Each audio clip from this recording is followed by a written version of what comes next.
Hello and welcome. Thanks for joining me today. We're going to begin in child's pose, but you will want a block for what we're going to do shortly thereafter. So once you've got a block or something like that, just come onto the knees, open them apart about shoulder width, and then begin to release your weight forward. Let your arms be restful for right now.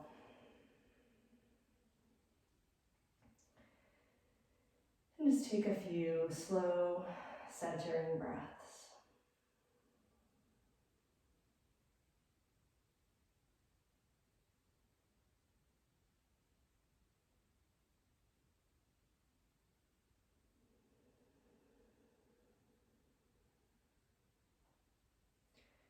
And start to rise and come up to all fours. Keep your toes curled under, just in preparation for dog pose later. But right now, let's inhale into a back bend, so cow pose. But we're gonna hold on the inhales. We're just gonna stay in this shape, continuing to breathe in and out. And I want you to pretend like you're pulling your hands toward your knees to help really lengthen the front of your body, like the shoulders even slightly pull forward. At the same time, push the hips back and up like you're sticking out your booty so that the hollows of the groins go deeper. Let's take one more breath here, just an exaggerated long hold in cow. And now we're gonna go the other way. So you're gonna push the floor down, stretching out your wrists. Tuck the chin, tuck the tail. And again, we're gonna hold. So we're gonna stay for a longer moment. And I want you to contract your front body to pull the ribs up and dome the back, broadening and stretching it out. See if you can breathe into the back of your body instead of down into your belly. Take one more breath. Then slide into a table position, just pause. And when you exhale, lift your knees and send your hips up and back into dog pose. For this first dog pose, keep the knees slightly bent and just gently lift up your solar plexus. So that's between your front ribs. Instead of thinking of drawing the ribs toward each other, just think of lifting up that center space below the sternum between the front ribs. Keep that, and with the knees still bent, tip the sitting bones up in the sky so there's a little bit of lumbar curve, natural curve, not overdoing it. And then push the floor down, stretch through the shoulders. And if you're ready for it, if you can keep those spine and hip alignment pieces, start to stretch your legs a little straighter. Hold, 3, 2, 1. Step the right foot forward, outside the right pinky. Drop left knee to ground. Tuck the tail slightly. Roll open to the right. Sweep the right arm to the sky. Just let the right knee and foot turn out slightly. You can even gently turn out the left hand and left shoulder and twist, but peel your spine back away from your right leg. So it's a twist and it's a back bend all at once. Keep that tiny bit of tail tucking. And then just like you did in dog pose, draw the middle of the ribs back so that the solar plexus isn't jutting forward or hard. Soften it a little bit there. And then exhale, right hand down to the inside of the right foot. We're going to spin the left foot so that the shin is perpendicular to the mat. Walk the hands to the left so your torso is on a diagonal. And then sit your hips back toward your left heel. You're going to keep pushing the right knee open. And then bow the torso, kind of like a lizard pose. It's a slightly different variation because we've turned the torso kind of on a diagonal to the mat. And we're sitting the left hip on or near the left heel. Now, if you're not feeling the sensation that you want or need here, Just move the hips around, forward, backward, right, left. We're aiming for the right inner thigh, right hip, right side of the body perhaps, or the back.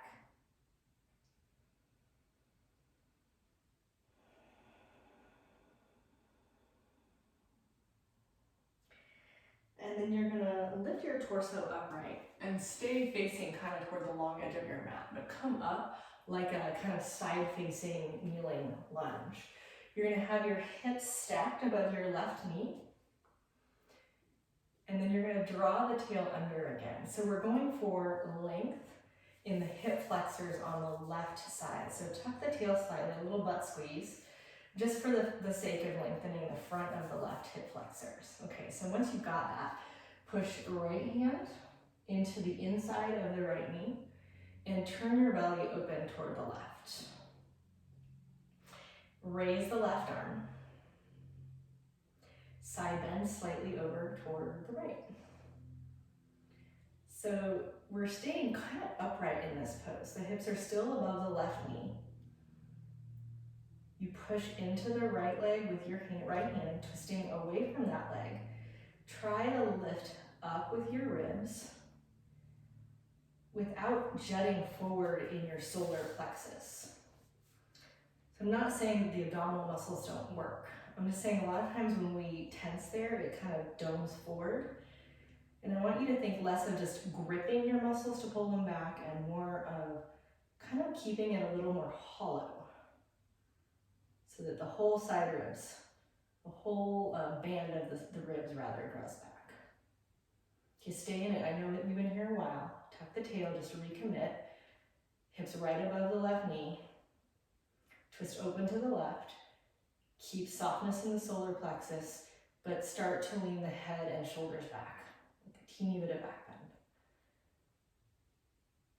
Good job, you guys. Okay, we're gonna go to half moon. This is where you might want the block. So you're just going to push off of the left foot with the block in hand. You're gonna shift forward. You can lean the block forward off the diagonal edge of the pinky toe. If you don't need it, just put your hand on the ground. Push down with the right leg, try to elevate through the left hip. Stretch long through the left side body.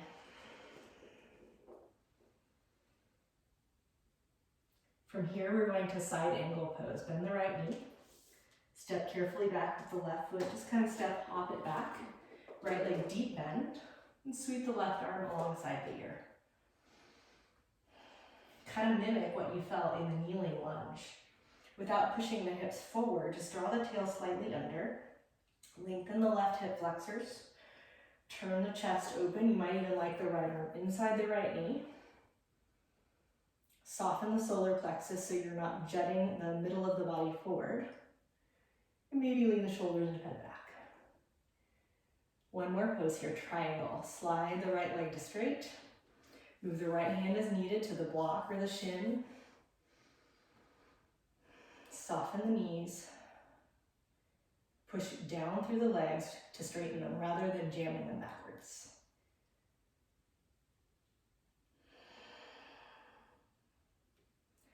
Good work. Bend the right leg, turn to the floor, and step back to dog pose.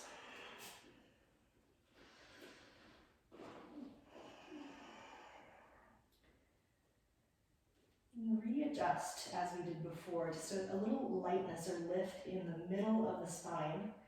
I'm asking for the ribs to be a little buoyant so the kidneys are supported and the solar plexus isn't jutting down or forward. Try to keep that and do just a tiny bit of anterior tilt in the pelvis. Not so much that you're going to sway back, but just enough that you've restored some memory of a lumbar curve in the low back. Breathe in and sweep the right leg to the sky. Let's turn the hips out for a moment, but try not to dump the shoulders down too far. So stable in the arms. And then same leg, right leg to pigeon pose. When you exhale, you're just going to fold right over that leg. And if at all you're feeling strain in your knee, you're going to lean your hips over to the right and put the weight in your right butt, or even prop something under the right hip.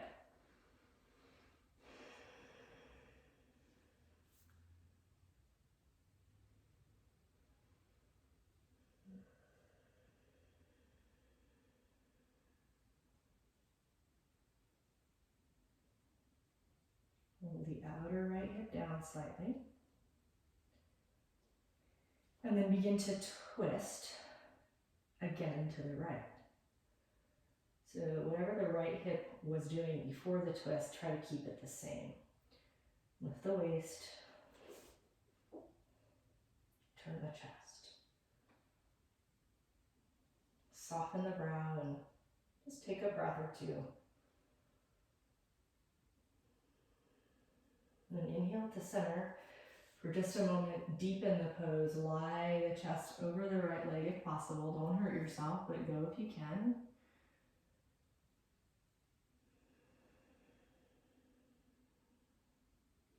And then inhale back up.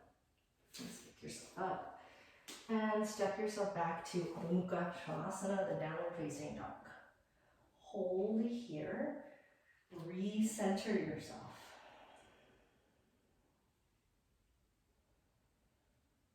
See if you can remember any of the instructions about the spine and pelvis that we've had in a couple of the poses. And now, second side of the sequence. Left foot out wide, left pinky wide on the mat, and drop the right knee. Just slightly turn out the left foot and knee, slightly turn out the right hand, and begin to twist to the left.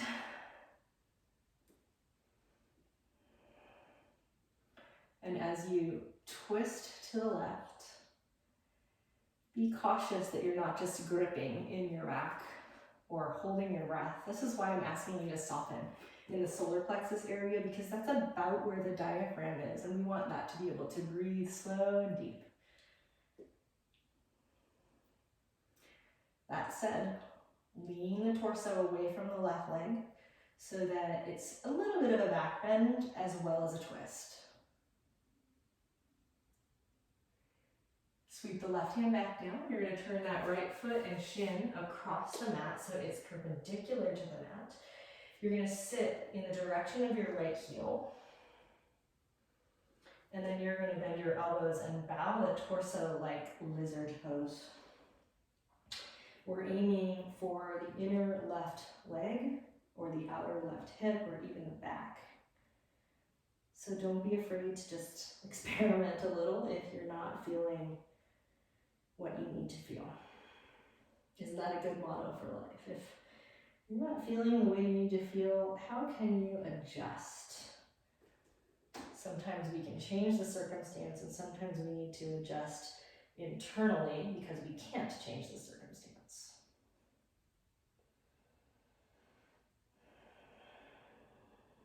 Okay, we're going to rise up to this kind of side-facing lunge, and we're really targeting the hip flexors and the psoas. So as you come up, your hips are going to stay above the right foot, or right knee rather, and you're going to draw the tail down and lift the low belly up. And we're really trying not so much to just push the hips forward, but to lengthen the front of the right thigh, especially right at the top, like pulling the right front hip bone up away from the knee.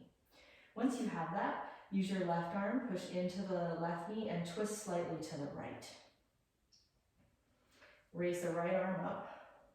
Continue that rotation to the right.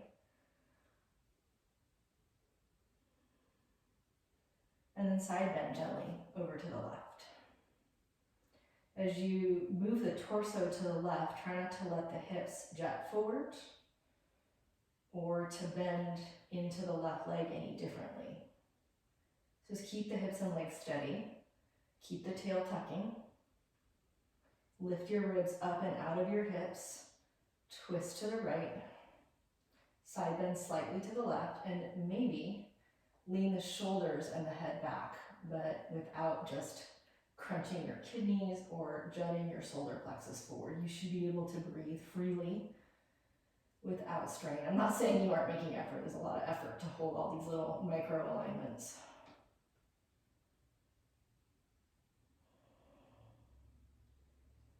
Come on out.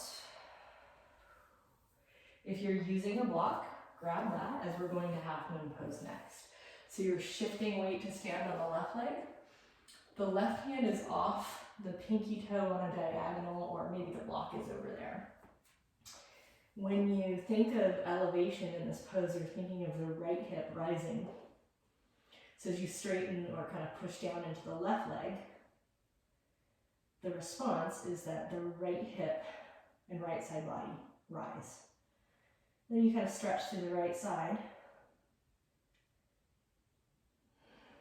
And you begin your transition to side angle pose. So bend the left leg, tap the right toes to the ground. You can look with your head, that'll help.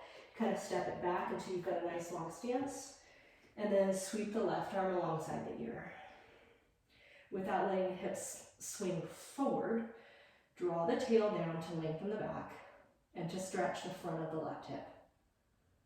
Roll the chest toward the right, open it up, and maybe lean the shoulders and head back. You can even push into your knee if you like that. Left arm inside left leg, that's an option.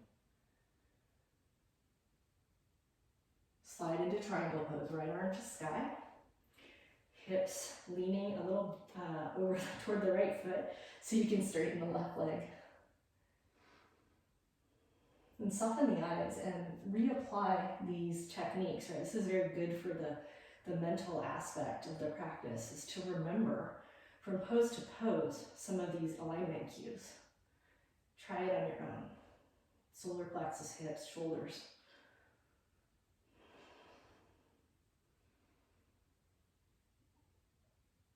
And we're going to come out by bending the left leg. You're going to face the floor. Step back to downward facing dog. Just hold long enough that you can reset, recenter, and create a sense of presence. And then you're going to raise the left leg, turn the hips out. Try not to just dump, especially the right shoulder. Keep pigeon pose, knee by left wrist. Support the left hip if you need, don't hurt the knees. Fold over the leg.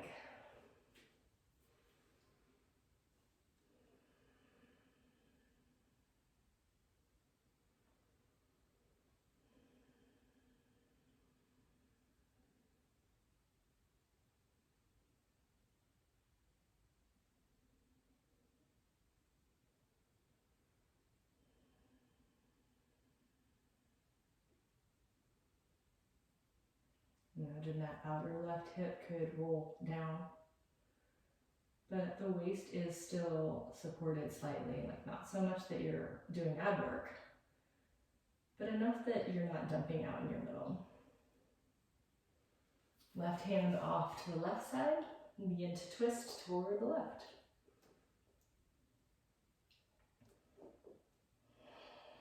Keep that outer left hip down.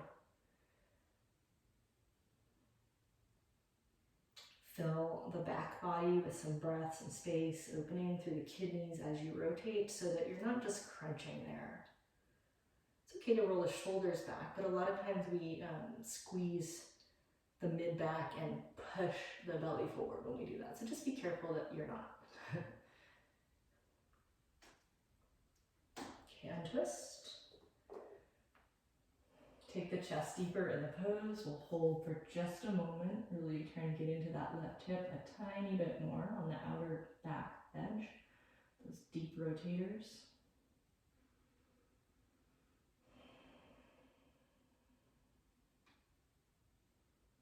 And climb on out of there. And step yourself back once more to downward facing dog.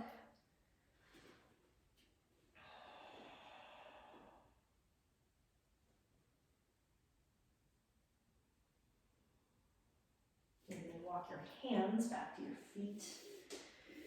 Just come into a forward bend at the back of your mat.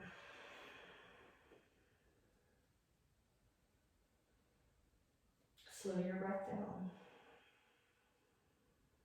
This will also help slow the mind down. They're connected.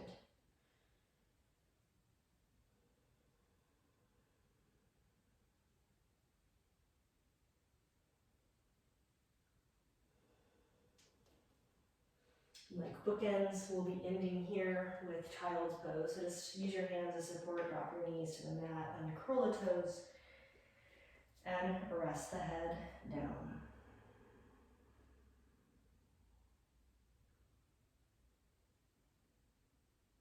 Let's continue to allow the breath to calm and slow.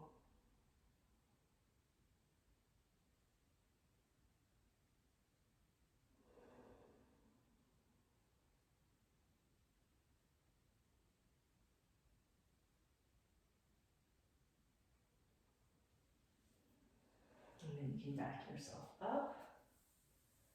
And I'm going to leave it up to you today to either take Shavasana, lying flat for a few moments, or to just sit quietly for another breath or two, and then to peace out.